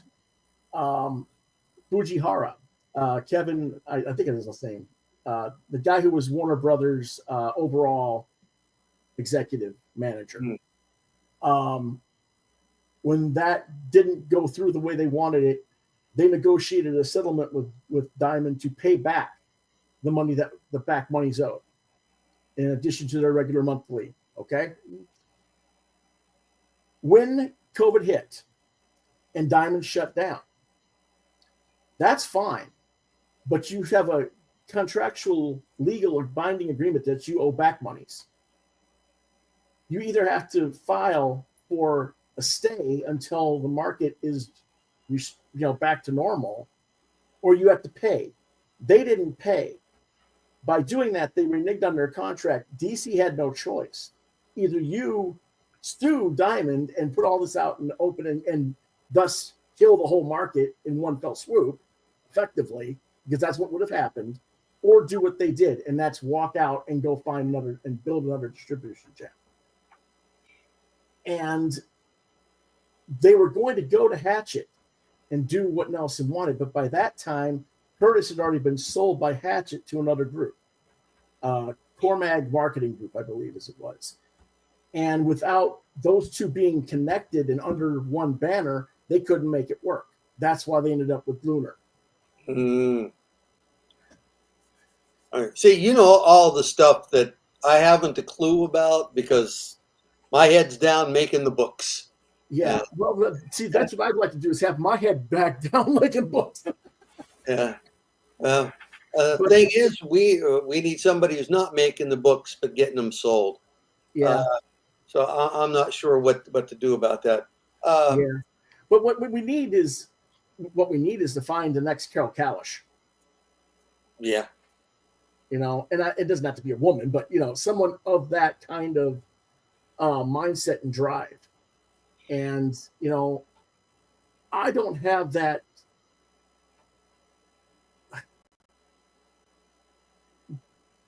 Carol had a really good personality. Mhm. I mean, you couldn't. I don't think anybody didn't like Carol. I mean, Oh yeah, I thought Carol was great. you know, whereas I don't have the patience that she did. I mean, she was a saint in a lot of ways. I met Carol when I was a little boy, when my mother was working Toy City, back when she first started working for Marvel, because my mother went to the New York City Toy Fair and Carol was into the toys herself. And as you know, back in the 80s, Marvel had their deals with Hasbro for G.I. Joe and the ROM and stuff from the 70s and 80s, so that was all connected. And that's when Carol came down to Georgia, where we were at the time, and she went and visited the stores. And a lot of what Carol brought to comic retailers about the cash register program, about how to lay out your stores, about how to reorder stock, sell your stock at a loss because you don't want to hold on to that stock as collectibles and have it taking up floor space if you can't sell it. Yeah. You know, you have to get rid of it so that you have more money to pay for new stock. All those things that she used to teach came from her visiting my mother's stores and seeing how my mother trained her people to run the toy store. It's the same basic principles for retailing, no matter what you're selling. But you have to understand, and this is where the direct market has failed, because most comic shop owners are fans themselves and they hoard everything. Yeah. And they don't how to. I know Carol taught that to people, but she's been gone since, when did she pass away? 92? Was it? Something like that, it seems. Yeah, and we haven't had anybody like that. No, since. wait, it was after 92, I think. Maybe not. Because I had my assistant at Innovation left Innovation at 90 or 91 to be Carol's assistant. She died on September 5th, 91. Oh wow! Then he must have left in 90, because he was working with her, and one of the plans was they were going to develop a line of adaptations of novels and stuff that was like what Innovation was doing. Right. And her assistant, who had been my assistant, knew how we did it. Right. And so they called it like their innovation line, which I thought was fun. And Louis, who says you don't have the personality of a saint? You really do. Okay. Hey, Pardon me, do you have a second to talk about our Lord and Savior, Louis Bright Raven? besides, he's got a ridiculously cool name, so make use of this stuff. Yeah, I mean, I don't know. I mean, to me, I've always felt like we need to have a coalition between you, Ulbrich, Votto, Zimmerman, myself, and if we're going to get the women, I'd go with Berger and Bond. Mm-hmm.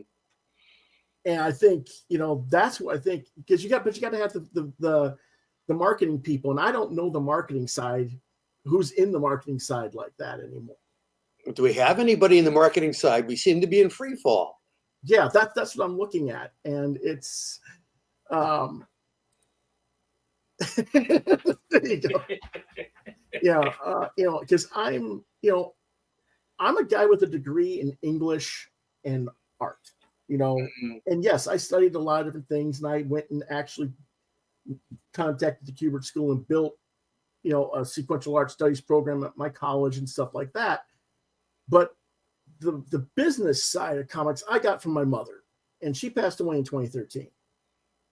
And I just don't have her acumen on that. I mean, I got it, what she taught me, but things evolve. And, it's like, yeah, I get it, but what do I do now? And that's why I'm saying that this thing in 97 was great back then. And there's still a lot of stuff that holds true to this day. But where do we take it? Like you say, where do we take it to get it into 2026? Yeah. And one of the problems you're going to find, the way this business thinks, they don't want to listen to anybody. No. It's like, okay, if you take 4 steps over here, you're going to make $10,000. You take 4 steps over here, you're going to make $100. They'll almost always go the $100 because that's the way they knew how to do it. Right. And taking those 4 steps in that direction, something new. It ends up being a problem because I'm trying to figure out a good way to explain this. Do you remember when Maggie Thompson of Comics Buyer's Guide was talking about the formation of a group of comic book professionals that would see about healthcare and so forth for and it just fell apart. I remember that. Yeah. She was talking to people that could possibly pull all that together, and she understood that if this was going to happen, it wouldn't happen with nobodies. So she tried to organize it to get, I forget the exact names, Peter David, let's say, as... Well, Peter was involved. Yeah, Peter was one of the people. And I don't know if Mark Wade, but people of that high caliber in the business that understood things, and Peter David understood the direct sales market, and so because he worked in it, but trying to get these people to spearhead this big project that would have benefited all of us in comics. Right. But the reality was none of those guys and gals had the time. And so it would have to fall down to the grunt work would be people that nobody knew or cared about. Right. And once it falls into that level, then everybody that you need to affect stops caring and it falls apart. And that's exactly what it did. Yeah, it was the same thing when we were trying to form the creator coalitions right before Marvel bought Heroes World, and we knew that this was coming. And we would go to conventions, and it was Gary Reed, it was Mike Richardson, Dark Horse. Again, it was Randy, the guy who did Lightning Comics from Michigan around 93, 94. Joe Zinkowski? Yeah. Zinkowski. Quite a few people that were involved, and we'd go to these meetings after conventions at night, and it became a whole thing of a pecking order. Who's going to be in charge and who's going to be accepted into the group? And I'm like, whoa, back up. We're all going to be accepted. Everybody put on your big boy pants, we schedule books as you get them done. Nobody's going to be excluded. No one's going to get, and they didn't want to listen at all. They're like, well, what the hell? You're 20 years old. You don't know nothing. You haven't done anything. And Gary is just sitting there going, well, yes, he's 20 years old. And yes, he's still finishing college. But he's like, I wouldn't have been my intern and helping me scout all the talent and doing all the things if he didn't know what he was doing. So it got to that thing of, like you say, if you go again with the bigger players who do know, it becomes an ego fight of who's right and who's wrong. And I'm not going to say I'm immune to that, because I've got my own ego too, but at the same time, you have to put that aside for the benefit of all. And that's what we haven't been able to do for 20 years, 25 years now, at least, and it was the same thing when we tried to form the coalitions for the regional distribution. a lot of these retailers were like, well, if you haven't got Marvel or DC, what good are you? And I'm like, I don't know. I'm selling 13,000 copies outside of you retailers, and I'm selling 175 to the retailers. And that was back when we still had 4,000 stores. If I'm only selling 175 copies to 4,000 stores in comics, I'm selling 13,000 outside of comics. Mm-hmm. It's not my product. It's not that I don't know how to market. It's they made a conscious choice to say, I'm not carrying this book for whatever reason. And I think that's where we're having our issue these days. Yeah. The Diamond, because of its size, even as far back as when I was running innovation, Diamond had its serious problems. Mm-hmm. I think the perfect example was, I'm trying to remember the book. It might have been Lost in Space. Was it Mike Akamoto? Huh? The Mike Akamoto book? He did the cover for the first issue. Okay. Lost in Space. Okay.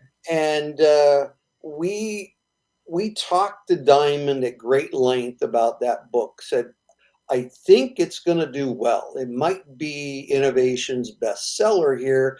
Bill Mooney's involved, so he's alpha control, making sure we do it right and all this. And we worked out a deal where we were going to greatly overprint the book. Right. We had pre-orders of, God, it's been decades, 66,000, something like that. That sounds right. Yeah, and so Diamond was going to take an additional 10,000 copies that we were going to advance ship them for reorders. Mm-hmm. And then we were going to overprint over that for other retailers that or other distributors that might want to order. Right. And that time you used to like Capital and Friendly Franks. And we're 12 distributors, Heroes World and all those. And so we shipped out our copies, sent Diamond the additional 10,000.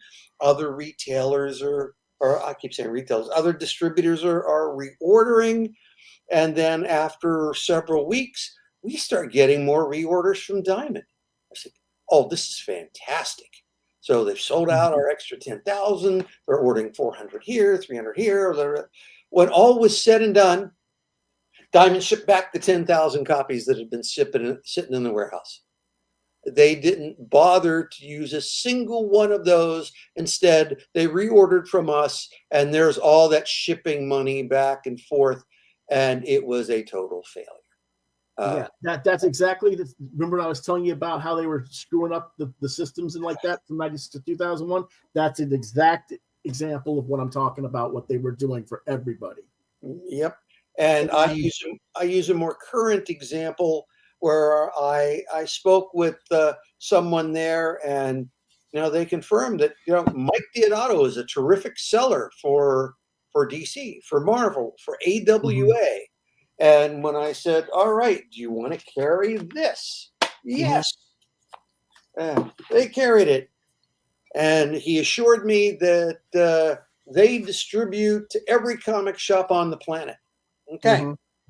What was their entire distribution for Mike Deodato, one of the top artists in the business, this gorgeous hardcover? 180 copies for the entire world. Wow. Now, does that sound like Diamond knows what it's doing, or is handling things, or is marketing things properly? And by the way, that was for 2 versions of it. I think there were 95 that were the signed and numbered edition with the bonus book plate, and whatever the balance was for the unsigned. We made. I don't have a. Oh, here it is. We did an exposure boxed set that we sold. On Kickstarter. We also sold it through Diamond, and it's a nice book. It's a collection. It's volume 1, it's volume 2, and a new comic book you can't get anywhere else. Box set. We I don't know, did $35,000 on Kickstarter, so it showed us the markets there. Diamond ordered 50 for the entire planet. You think something's broken there? Yeah. Not only did they drop the ball, they fell right out of the ball and just popped it. Yeah. And then, there's the small matter of, well, the ones of these things you did sell, can you, pay us for them? Right, So right. That's a whole nother problem. But again, Spectrum cut us out there, but yeah, you don't need to repeat it. Basically, in short, the run was nothing. The order run was nothing, and they still haven't paid you for those books. And this is why I haven't put a book out since 2011, because everybody says you got to go through Diamond, and I'm not playing that game. Not because this is what I'm used to. When I sell 13,500 copies of a book self-distributed on my own, I go through Diamond. I sell less than 200 nationwide or worldwide. There's no point. And it's not a question of, I mean, yes, I'm not Diodato. I'm not, but I mean, it doesn't matter if it's me or if it's Mike or if it's John Byrne. I mean, John Byrne used to sell 80 to 100,000 units anywhere he went. Didn't matter what publisher, nothing. These days, IDW, if it's a creator-owned book, it sells less than 10K. Sometimes less than 5K a book nationwide. And they go, well, it's because John Byrne's outmoded or John Byrne's, old and grunky. And it's like, what? No. It's still John Byrne stuff. Yeah. It's like, what are you talking about? No, it's, but then again, we had a whole decade of Wizard Magazine telling us that John Byrne doesn't sell. It's image, too. And that did contribute too. But, I think that's where a lot of the problem is with that, is what gets marketed and how it gets marketed. Yeah. Okay, we're going to close up one more thing here. Chris, why don't you bring out that one last book that we want to talk about? One last thing. And then I got to get on the check on my wife because I don't want to leave alone any Not longer. a problem.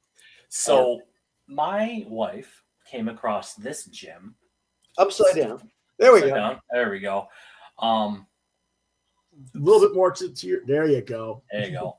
In the thrift store, and I'm thumbing through it, and I come across. Hey, there's that guy. Editor David Campiti. I'm like, oh my god. So I'm just curious. You put out a lot of different books, with a lot of different, publishers and stuff like that. So what came what is the name of that book? I'm going to pull up my notes on it. Digital Disciple. Digital. It wasn't called that. What's the subtitle? Eucharist. The Carlos Acutis and the Eucharist. Carlos. This is very much a religious book. It's very much Catholic swayed. What's the last name on? I apologize. As I said, I can't remember every book. Acutis, Acutis. Okay, wait a minute. I remember that one. It was through Voyage Comics.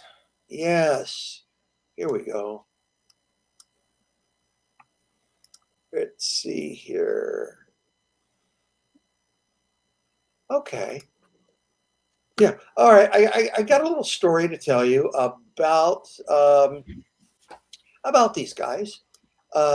Voyage is a really wonderful company to work for, because they do religious comics and are very straightforward about telling stories of. It's not stories about Jesus. It's about various religious people. Mm-hmm. And so every so often we will produce a new one-shot for them. And there's editor Philip Kozlowski is in charge of this thing. And here's how it all shook down. I had a fantastic colorist on our team, J. David Ramos from the Philippines. And he's been to my various seminars and so forth about how to create all aspects of comics. And he contacts me one day and says, hey, I got a job as editor of Voyage Comics, and they're doing these books, and I colored and edited this project, and can I show it to you? I said, sure. He sends it. What do you think? All right. What answer do you want? Do you want the pat on the back answer, or do you want the answer where you will learn? And he says, well, obviously I want to learn. I've been learning from you my whole professional life. I say, all right, here's what I'll do. And I spent, I don't know, hour and a half going through every page and saying, okay, with storytelling, here's something that you should have caught in the layouts. With the lettering, you've got this big block. If you had broken it into 3 and placed it here, the visual following of the balloons would work better. Just all this stuff that I know from doing this for so long. Right. And a lot of people today just don't even think about this stuff anymore, or never knew it in the first place. More like they never knew it to begin with, right? And so I went through the whole booklet with him that way. And to his credit, he took it to his boss and said, here's what I did wrong. Here's what I'm trying to learn. And his boss contacts me and says, okay, for the next few books, would you edit them? And I said, how deep do you want me to go? He said, well, we already have our plots. Okay, so I'm not doing any with that. When you get the scripts, hand-on edits of the scripts, and you look over the layouts. And okay, I'll do that. So I did what he asked on 4 books, and I believe that was one of the 4 books. Okay. And so it wasn't much more than that. I can tell you that after that, they had me edit the script on a couple of other books, but I didn't worry about the layouts. I think on the first one that they did, that they had me edit, was a superhero of theirs. That they had a hero. They had done the first issue. That was the one I had read, that I made all the notes on. The second one, I said, well, let me have one of my guys do the layouts on it to show you what's possible. And they got it. It's like, oh, wow, okay, now we know. And so that book turned out pretty darn well. So we did a few more that way, and now they're doing their stuff on their own. And usually we're hired just to do the artwork and the lettering, and they handle the rest. So it's not a real complicated thing, but it's one of the many books that we work on. And I edit a lot of stuff that I for various publishers that I don't get credit on sometimes, or I do behind the scenes, and they were gracious enough to give me a credit on that book. Yeah. I was kind of tickled that this particular book just happened to come through in my town, and my wife picked it up for me. Well, the small multiverse, I don't know. Right? Yeah, we're actually going to review that book on Thursday. Ah, okay. So what's funny is I don't think I've seen I've never seen a printed book from Voyage, but I sometimes see the digital versions, but not always. So it's interesting when you spot this stuff out in the wild. Well, there is no cover price on this originally. So, and of course, it's gone for 59 cents at the store. What I suspect is they sell it online, and then they probably have I don't know, religious stores, Yeah. religious stores or something that they sell it through. I I would honestly imagine. do not know, because it comes back to that. I keep my head down and I'm so busy doing the books, I don't see what happens afterwards. Right. Right. And I only see a printed book when a publisher remembers to send it to us, and then it ends up on my rack after I thumb through it. Okay. I'm gonna want to have you back down the road after Merrill's gotten a little bit better. As always, happy to do it. And I want to talk about your work with Eric July. Oh, sure. That's okay. Of course. Because a lot of people, they rag on Eric and it's like, no, Eric's actually pretty damn smart about doing things. Let me say this much. You say he's pretty damn smart. I agree with that, because when he was getting started, he contacted me and said, "How I want to do comics. How do I do them?" Right. And we spent a good hour and a half, not only about the creative and production and printing, but if I had the money, this is how I would market this stuff. Right. He did exactly what I wish I would have been able to do. And he had the wherewithal to do it because of the wide reach of his podcast and everything else.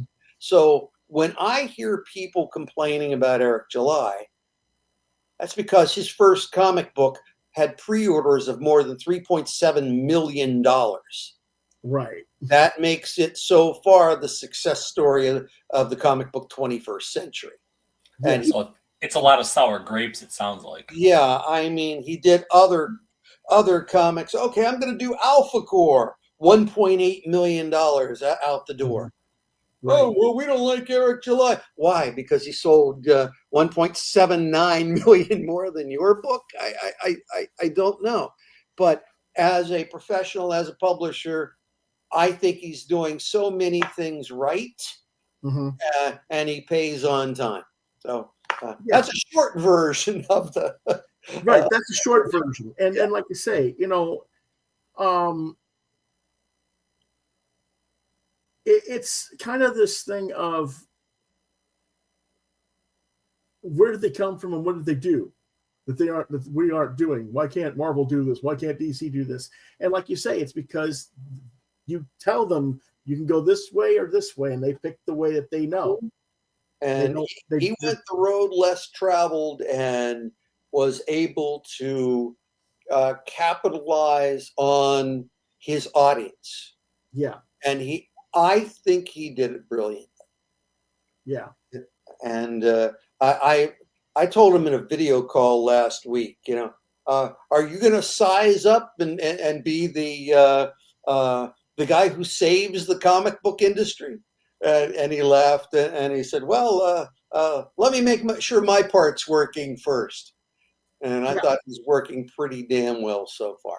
Yeah. Well, I think again, he's like, you can't fix what people don't want to fix themselves.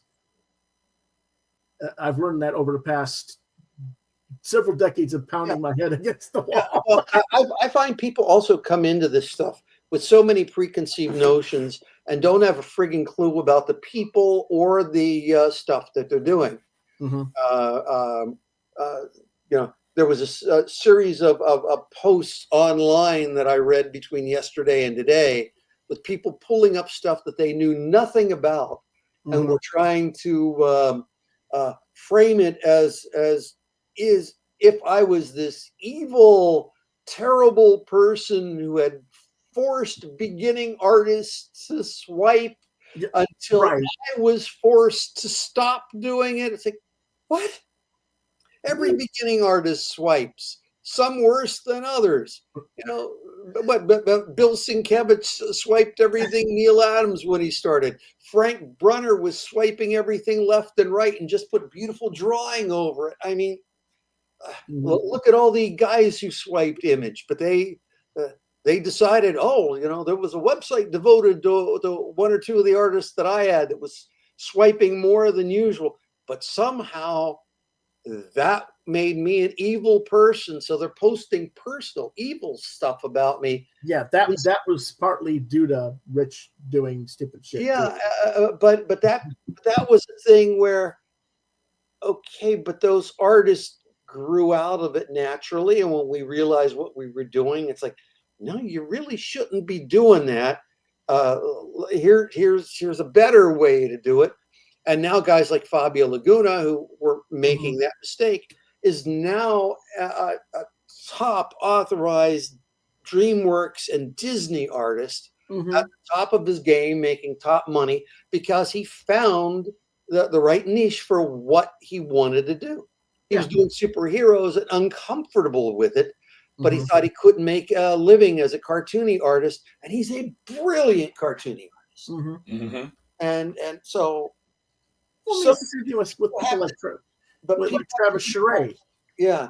I mean, Travis started out as a Jim Lee clone, basically. Yeah. And then he started looking at, the European market and started looking at Mobius, started looking at, Kaza and these other guys. And he started doing that hyper detail look that he became well known for. Yeah. Other people, Greg Capullo was kind of like a cross between John Romita Jr. and oh shoot, I can't think of his name when he first started doing stuff like for Marvel before it was even an Image. And then he started doing, okay, well, I'm going to do Image. Well, I got to go, how do I throw in the McFarlane scratchiness? How do I do, certain elements? Yeah. And you evolve. You were talking about it with Mike. Mike started out, when he started doing Wonder Woman, he was, in that Image wheelhouse, basically. Oh, sure.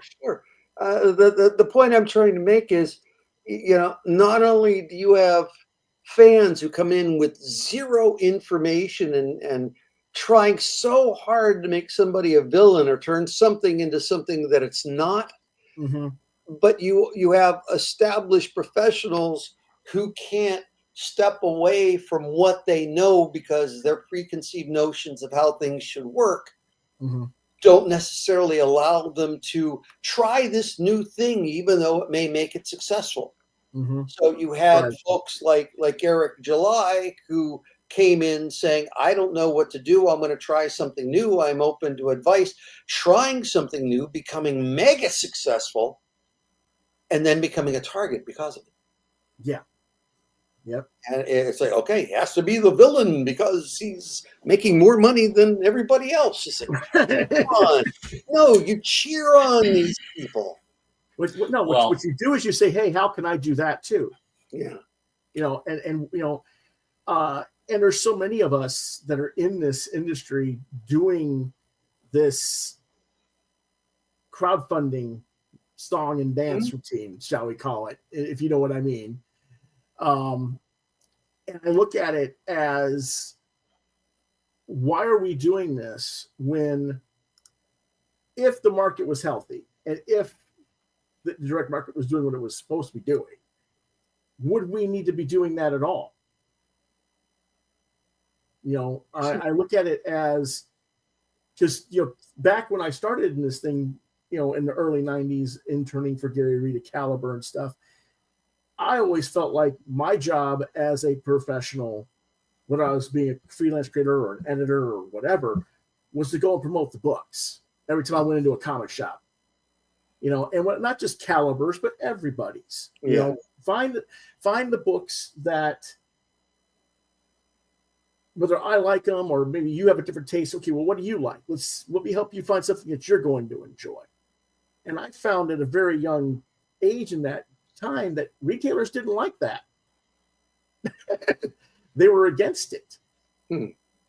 Because if you take them away and I market them on, like, when you were doing Beauty and the Beast for Innovation, or you were doing Lost in Space or whatever, that might take them away from Superman. That might take them away from Batman or X-Men. Well, I got all these extra books featuring these characters. If they leave that, I'm going to lose the sales on all those extra books. I'm only making sales on one book. over here. I Or don't maybe they'll sell more of all of them. right, but the thing was, they were like, well, no, yeah. Now that's what the fight was for me, though, was always doing this, and it didn't matter what I was promoting. If it wasn't like the Marvel key books, or at the time Image, because Image was being marketed so heavily through Wizard, I got bitched at by the retailer, and I just didn't understand that. It doesn't make sense to you either. I can see that. All right, I really got to go here. So thank you guys. Thank you guys for coming in, and thanks Chris for inviting him. Yeah, because it's been a long time, and our best to Merrill. All right, and I'm going to go up check on her now. I thought this was going to be an hour. We're at 2 hours and 18 minutes. I've got to go see her. Thank you. Okay. Yep. Thank you so much, David, for coming out. Yep. Okay. And that is not the finish mark for sure. I want to go again and remind you the Comics Rack Kickstarter is there at that address. Again, all of these are in our description as well. The Thunder Soars Kickstarter is there. And I do apologize for my Spectrum internet tonight. I don't know what was going on. We don't normally have it that bad. We were getting cut out a lot tonight. Damn you, Spectrum! And there's the Jade Warriors link.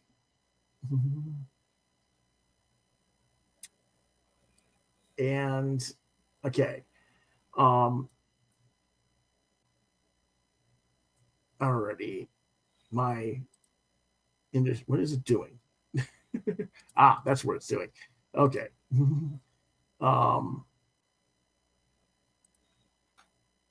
It's being very pissy tonight.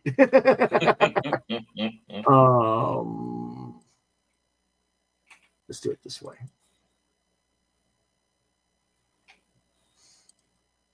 There we go.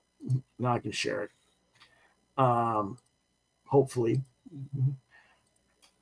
Thursday, we'll be back with reviews. We're going to review Dragon Garage by James Turner, Epitaphs from the Abyss from Oni, Green Lantern Dark #3 from DC, Jump Scare #1 from Dark Horse, The Hard Switch graphic novel, the book that we were just talking about with the David Digital Disciple. We're going to have Chris review that. And Chris is also going to review Deadpool Kills the Marvel Universe. And John will be with us. John North will be with us. And he'll be reviewing, I know it's Disney. Let me check again. I think it's Darkwing Duck that he's reviewing this week. Let me check real quick. No, it's DuckTales. Pardon me. Okay. From 2024. So that'll be what he'll be reviewing. Is DuckTales from 2024. So that'll be what we'll be talking about on. Yep, there he goes. DuckTales. So yeah, I just hadn't had a chance to cut and paste and do all the graphics yet, John. So there's that. And then on Friday, we will be reviewing the Dr. Terror and the House of Horrors. Yes. That was the one that won or not really, it didn't really win. We had a 3-way tie, and I had to use a randomizer, and that was the one that the randomizer selected. So, but that'll be what we're doing. So until then, thank you for watching. Again, we apologize for any of the technical difficulties for this episode. We'll have David back again sometime soon to talk more about, and we'll see if we can even get Eric on the show. But until then, if you want to reach out to me, you can find me on Facebook at Lewis.BrightRaven, at the Muskrat channel, at Lewis Brightrave 2, demonart.com/BrightRaven. You are watching Quoth Raven, Lewis Bright Raven on YouTube.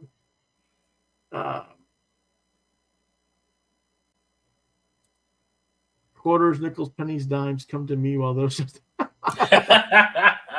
Yeah, okay. And apparently he just watched that movie, which is why he was. So I guess he just watched the movie that we're going to be reviewing, which is why he was All late. right. Cool. Okay. Anyway, email quotheraven@lbr72gmail.com. If I don't respond at that one, try lewisbrightраven@yahoo.com. Or if you want to reach out to Chris, it's not that way. It's Christopher M. Hall 1973@gmail.com. And he's actually got a shirt with a design on tonight. Oh, it's a Punisher shirt. Okay. Punisher. Hey, it came through the thrift store. Yep. Okay. It fit. That's the thing. Yes, and it fit. Alrighty. So, alrighty, folks. We thank you for watching. We'll see you next time. Quoth the Raven, nevermore. Nevermore.